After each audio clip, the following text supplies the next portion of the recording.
Hi, I'm Chip Rogers, and welcome to the AAHOA Educational Experience. This week we are talking about immigration, employment, and enforcement. And joining me are a panel of experts. We'll start with Michael Patrick, who is a partner at Fragaman, Delray, Burnson & Lowy. And next to him is Patrick Shen, who is the Director of Global Compliance for Fragaman, Delray, Burnson & Lowy. And finally, Jacqueline Wolf, who is with Manat, Phelps & Phillips, also co-chair of the Corporate Investigations and White Collar Defense. Thank you all three for being with us. In a previous show, we talked about employment and what an employer has to do once they've hired someone. But now let's talk about, you have employees, hopefully lots of them, and they've been employed, everything seems to be going along swimmingly, and all of a sudden you have federal agents show up. Enforcement. And I know, I want to start with Michael first, and I know Patrick's actually worked in administration before, so we want to rely on you a little bit here, but everyone from a political standpoint for the last 25 years since Ronald Reagan started the first real kind of enforcement mechanism, it's been a political issue, and it doesn't matter if it's Republican or Democrat, the American people seem to say, why can't we get this right? Why can't we get this right? Well, for a number of reasons, including the fact that employment verification is not a science, it's not precise, and employers can do everything they're supposed to do and still end up with workers that are not authorized to work. And when the government shows up and tells the employer those people are not authorized to work, maybe the employer has no liability, but those people are going to have to leave and either be fired or self-terminate. So it's a system that is not at the moment operating to full functionality. What we do know for a fact, it's not disputed, is that the number one immigration enforcement president in modern times, since this law started in 1986, is Barack Obama, which is ironic to many who think of him as more progressive, democratic, someone sensitive to the human need. He has, in his administration, launched a more aggressive and effective and broad enforcement campaign than all of his predecessors put together.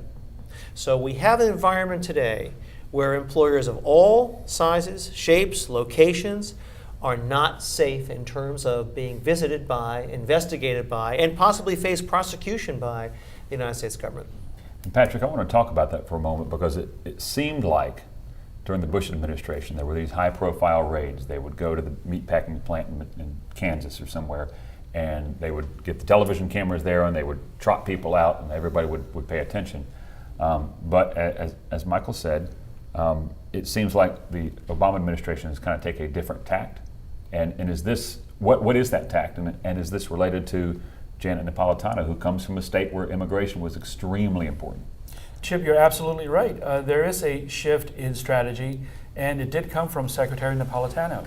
What happened was in April of 2009, she made a public announcement that the Obama administration, or the Department of Homeland Security under her command, would shift its focus away from the undocumented workers or illegal immigrants to the employer community. And what we have seen since then, Chip, is that, for example, in terms of the number of audits against employers, from April of 2009, we're really from the beginning of the Obama administration through the end of the federal government's fiscal year 2010, which is September of 2010, the Homeland Security Department audited 3,200 employers. And then thus far in fiscal year 2011, which starts from October 1st through the end of September the following year. So in the current fiscal year, and we're only in July right now, the Homeland Security Department has audited close to 2,500 employers. Now you contrast that number to 2008, the last year of the Bush administration, when 503 employers were audited, and that number, 503, was way bigger than any of the previous years. So you can see the difference. And to Michael's earlier point, I mean, if you take a look at the enforcement against employers, or at least from an audit perspective, it's increasing almost exponentially. And for an employer, Jacqueline, now you're getting audited. I mean, what is your greatest worry? I mean, do you potentially face criminal charges here? Well, that's the case that when you do have an ICE agent coming in and saying, hi, I'd like to look at your, and I think someone said before, I'd like to see your I-9s. That's true that they might come in with a notice of inspection and say, hi, I'd like to see your I-9s, but attached to the notice might be a grand jury subpoena. And if there is a grand jury subpoena, that means it is a criminal investigation. And it's not just a matter of looking at the I-9s, they're looking at a lot more beyond the I-9s. But that's true that if you start to look at the I-9s, and if there is a concern in looking at the I-9s, and not just a paper violation, which could be very pricey, a paper violation, but it still stays in the civil arena.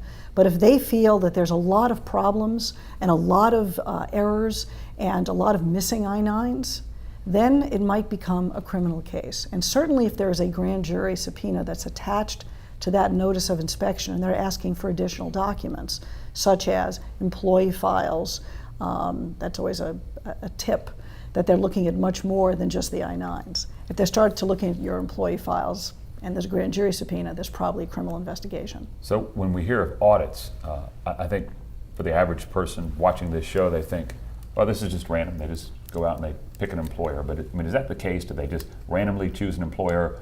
Or when the ICE agent shows up at your door, does he already have a pretty good suspicion or at least some evidence that you're somebody he wants to really go after? I think the answer is both. There is certainly a process of conducting the civil audits that I think Michael and Pat can speak to in terms of how they choose the target of the audit. But oftentimes the audit is actually in parallel with a criminal investigation. So then they do have some information that has gotten them interested in you. It could be an event, it could be that one of your employees got arrested and they came before the ICE agents and said, because they'd like to stay in the United States and work legally, there's an opportunity for them because the ICE agent can say, you know, if you cooperate with us and give us information against your employer, we can let you work here legally, which is true, they can get them documentation to work here as cooperating witnesses during the course of the investigation. And that's a wonderful opportunity for some people who don't have authorization. So that might be what started everything. Michael, let's talk about the audits. Does Immigration and Customs Enforcement look for specific industries? And of course, a lot of our audience will be those in the hospitality industry. I mean, are they looking at the hospitality industry more than they're looking at the automobile manufacturing industry? They will not publicly admit that they're going to pick on hospitality over agriculture, over restaurant. They will admit that they do pay attention to areas of security concern, nuclear power plants, tourist targets, the Sears Tower, for example. We have found over the years of representing employers in this area that there are a number of areas of employment that seem to get a lot more attention than others, and it seems that they align with employment bases that have a higher incidence of false documentation and people who are not authorized to work. So when we are representing or working with companies that are in those areas, like agriculture, for example, we suggest that people have to be at a very high level of vigilance because the likelihood is greater. They also, by the way, will investigate employers based on a tip, as Jacqueline was just saying.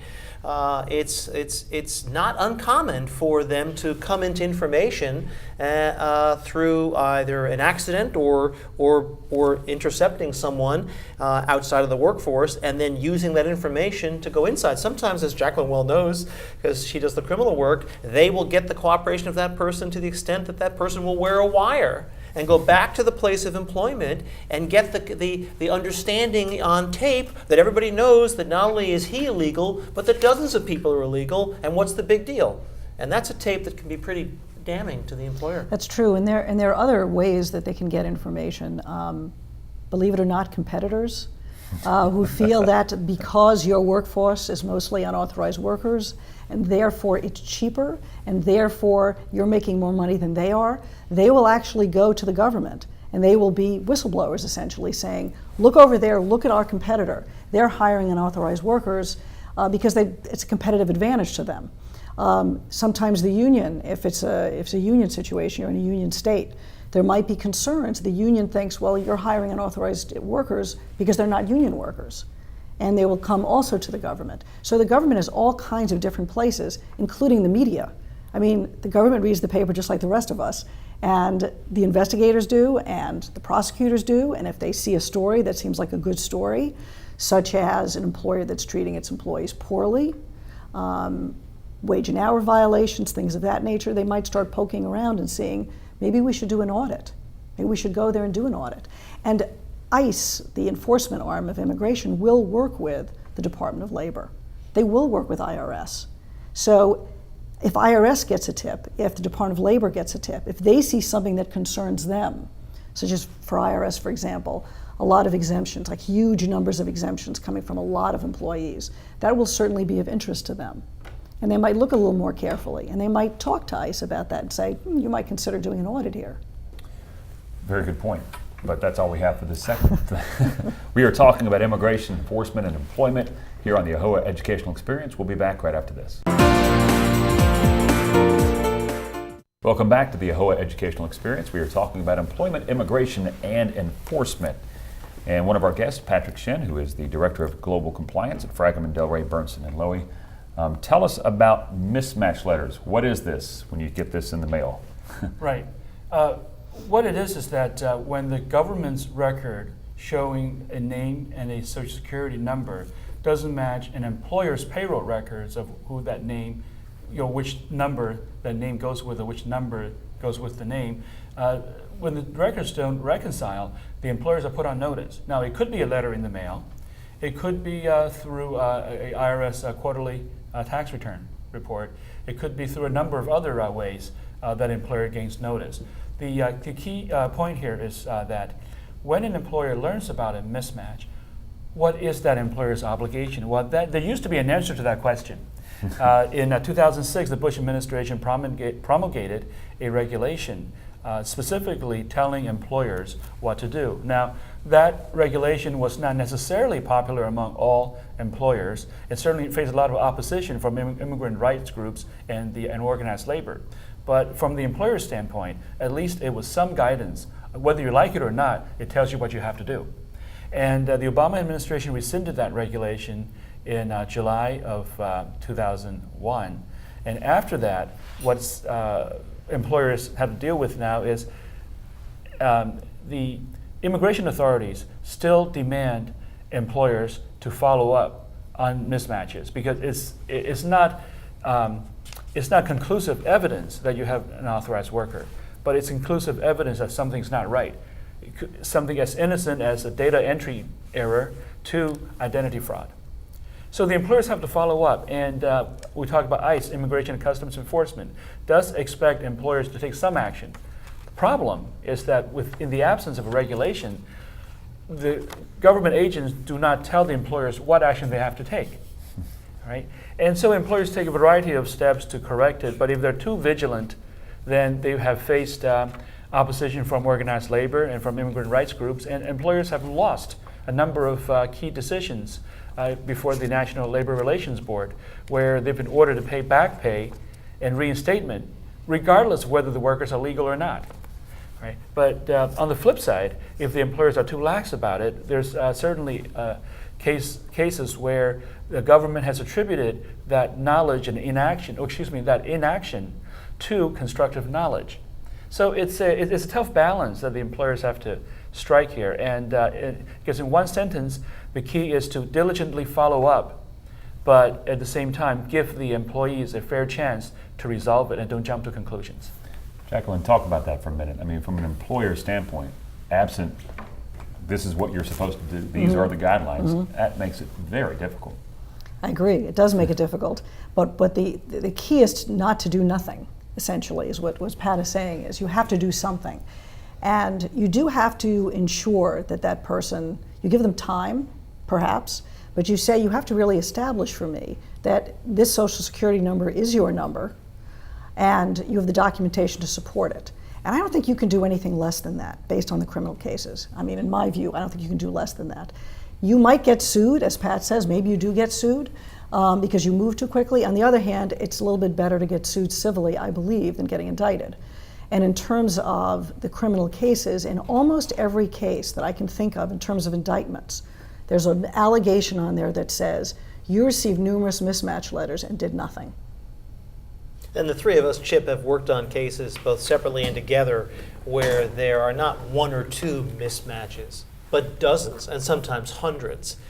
And it sometimes gets a little comical when the employer starts saying to the lawyer, I had no idea that all these there comes a point where common sense says, you had to know you had some issues here, and throwing them in the circular file instead of doing something about it wasn't very smart.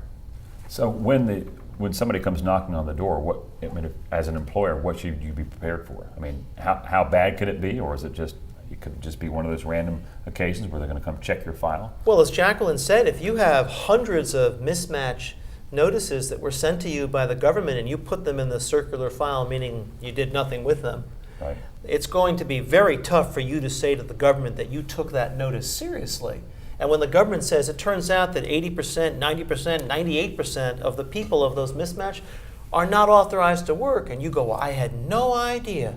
But you didn't do anything in response to getting the mismatch. So the government's going to say, you knew or you should have known, and it's not going to be easy to get out of that. Now, I will say something that I believe that it's a little different now than it was in the past, because the old mismatch letters were a little confusing for the employer. And it said there was certain language with those letters. I don't know if that language is still on the current ones, the ones that are currently being received. But in the past, it said, you can't use this to take action against the employee. It actually said that in there. This should not be used to take action. It should not be used to infer status, which is kind of ridiculous because you're looking at this and you get very confused.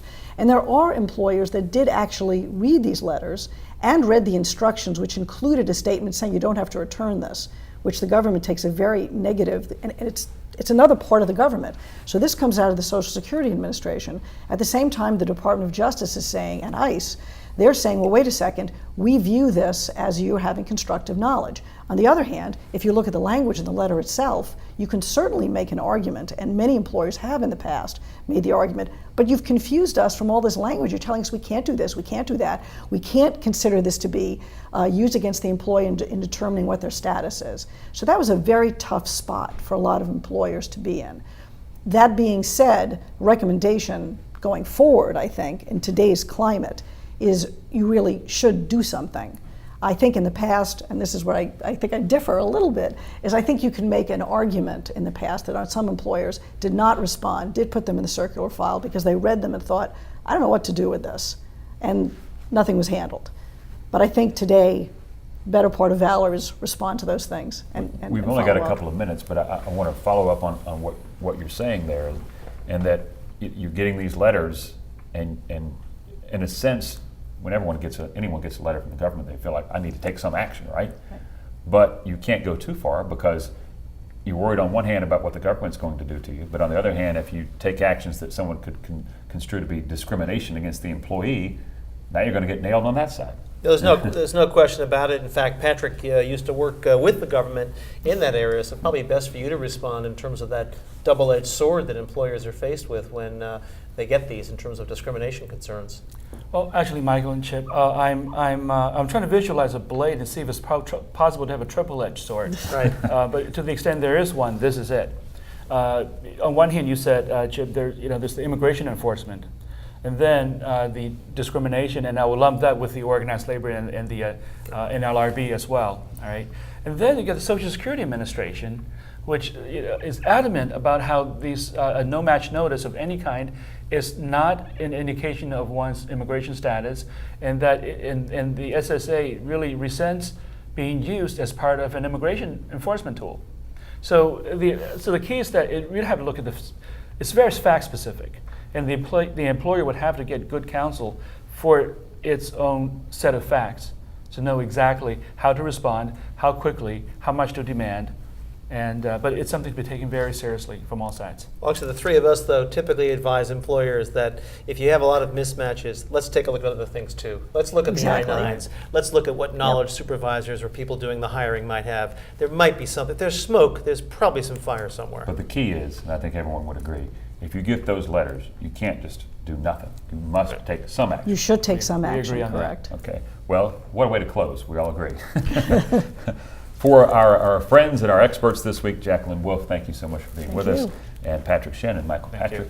I'm Chip Rogers. If you have any questions on this, feel free to send me an email, chip@AAHOA.com. That's chip@AAHOA.com. Thanks for watching, and we'll see you again next week.